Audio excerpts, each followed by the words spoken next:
রোজ রোজ কি আর বাহারি পদ রান্না করতে ভালো লাগে বলুন তো দেখি? মাঝে মাঝে তো বেশ মনে হয় এক পদ রান্না করব আর ওটা দিয়েই সব ভাত খেয়ে নেব।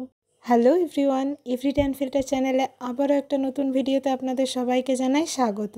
চলো দিদিভাই তাহলে শুরু করা যাক। আজকে বানাবো সেই রকমই একটা পদ, যেটা দিয়ে এক নিমিষে সব ভাত মন ভরে খেয়ে নেওয়া যাবে। আজকের এই রেসিপিটা আমার মায়ের থেকে শেখা। বাঙাল বাড়ির মেয়ে হওয়ার দরুন ছোট থেকেই দেখেছি এইরকম টুকটাক এক পদ রান্নাগুলো মা ঠাকুমারা খুব সুন্দর করে।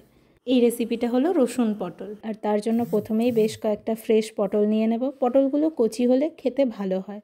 এই সিজনেও এখন কচি পটল পাওয়া যায়। পটলগুলোকে একটা ছুরি দিয়ে ভালো করে ওপরের খোসাটা এইভাবে ছাড়িয়ে নেব।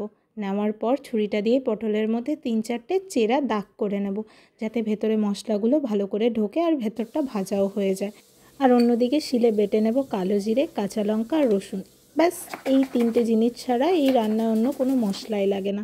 তারপর গ্যাসে কড়াই বসিয়ে কড়াইটা গরম হলে তাতে দিয়ে দেবো বেশ খানিকটা সর্ষের তেল। এখানে সাদা তেলও দেওয়া যায়। আর তেলটা গরম হলে এক এক করে আগে থেকে কেটে রাখা পটলগুলো দিয়ে নুন হলুদ দিয়ে ওটাকে নাড়াচাড়া করে নেব বেশ কিছুক্ষণ। তারপর খুন্তি দিয়ে ভালো করে নেড়ে চেড়ে একটা ঢাকনা দিয়ে ঢেকে দেব 10 মিনিটের জন্য, আর গ্যাসের ফ্লেমটা মিডিয়াম রাখবো। ব্যাস, তারপরে ঢাকনাটা খুললে এইরকম পটলগুলো লালচে ভাজা হয়ে যাবে। আর তার মধ্যে দিয়ে দেবো একটা শুকনো লঙ্কা আর কালো জিরে একটু ফোড়ন।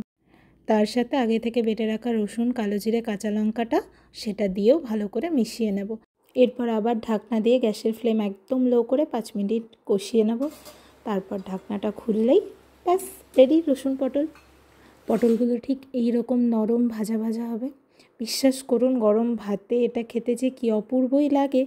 বাড়িতে অবশ্যই একবার তৈরি করে খেয়ে আমায় কমেন্ট বক্সে জানাবেন কেমন লাগলো আপনাদের।